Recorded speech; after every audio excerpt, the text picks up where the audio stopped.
If you were 2-7, you'd be in a bad mood too. Whoa, he has trouble with the snap, and the ball is free. And he hits the upright again. That's impossible. Get your mouth shut. Get your mouth shut. Jerk. The Bears' season's going to end on a double doink. If Worms had machine guns, then birds wouldn't be scared of them.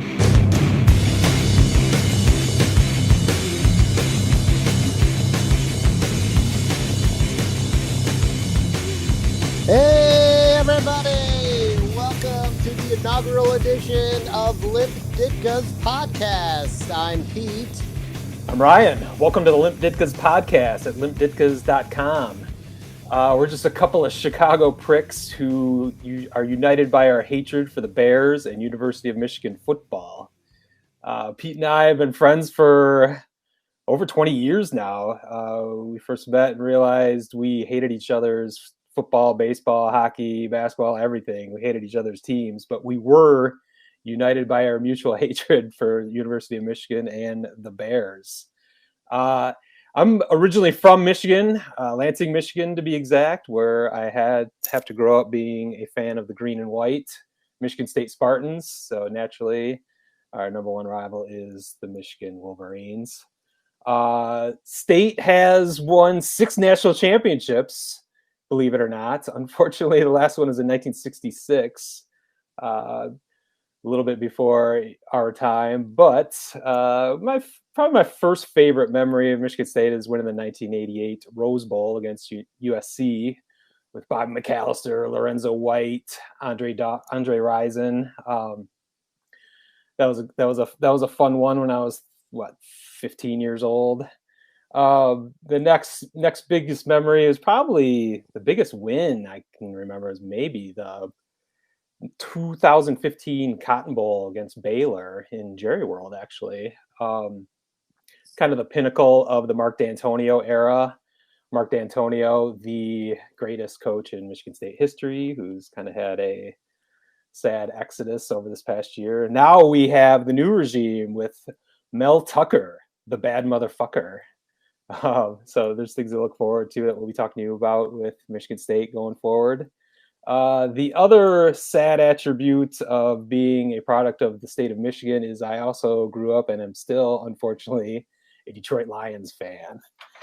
And as any good Lions fan must do, I am donning a paper bag over my head in shame. Over my years, I've realized there are 2 different kinds of Lions fans, ridiculous optimists and self-loathing masochist, basically. So I guess I'm in the latter part because I am not optimistic about anything that has to do with the Lions, mainly because they have won 1 playoff game in my life. In fact, they have won 1 playoff game since 1957, and that was in 1991. I was actually in high school. Remember 1991? That was when Nevermind came out. Nirvana was a big deal. A fucking long time ago, but yeah, that 1 victory did come against the Dallas Cowboys. Yeah, I do remember that victory. It was the victory that launched the Cowboys into 3 world championships in 4 years. So thank you, Lions, for that. But I'm a Cowboys fan living in Chicago, and a lot of people ask me, how are you a Cowboys fan living in Chicago? And I say, well, it's kind of a interesting story. And the Cliff Notes version of that is, for those of you who aren't familiar with the 1970 through 1984 Bears, they were hot garbage. Poorly run organization, which they kind of still are now, but we'll get to that in later broadcasts. But they were so bad, and there wasn't like big business like there is now, so none of the games were sold out. And when the games aren't sold out at home, you get blacked out on TV. And the Bears are always blacked out on TV. So you have 2 options in Chicago. You watch the Packers and you watch the Cowboys because we all know Cowboys are America's team. Well, little Pete enjoyed the star. He liked the uniforms and became a Cowboys fan at the age of around 4. I do remember a day walking through a Sears. Sears used to have a big NFL section, and my dad was like, oh, let me get this for you. And he was grabbing the Bears like little Letterman looking jacket. And I said, no, I want the Cowboys one. I think I broke his heart that day, but it was fun. It was fun being a Cowboys fan, not so much at the moment, but that was how I became a Cowboys fan in Chicago. And that's also why you can easily find a Cowboys bar in Chicago, because so many people watch the Cowboys here all the time growing up, because the Bears were blacked out at every home game. Moving on to Notre Dame, that story is a little simpler. A story often told here. I'm a South Side Catholic, so it's kind of like you're either a Notre Dame fan or you get kicked out of your house at a very young age and are forced to live on the streets for yourself. So I was raised a Notre Dame fan. Pretty much went to games, one game a year for probably about 30 years straight. My greatest memory is actually a Notre Dame loss. I was at the game with my dad and my brother, but it's my brother's first Notre Dame game. My brother and I are 15 years apart. So he was probably about 5 then, 91. And they were playing Boston College after they had just come off the Miami win. And well, I tell you, that Boston College kicker couldn't kick a field goal to save his life in warmups, but when it came to kicking the game-winning field goal to spoil Notre Dame's season, he did it.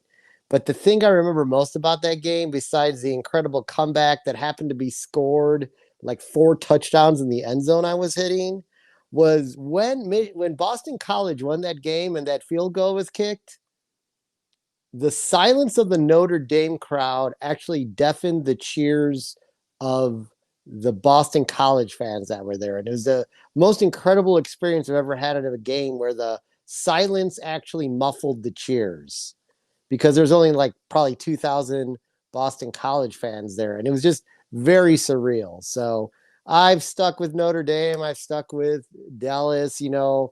It's kind of a thing for Smitty. He's got good college and hasn't had a much of a pro story. With me, I've had this very up and down, where Notre Dame seems to be good but can't make it to can't get it done in a bowl game. So, but I've stuck with them the entire run. So that's a little bit about why we like what we like.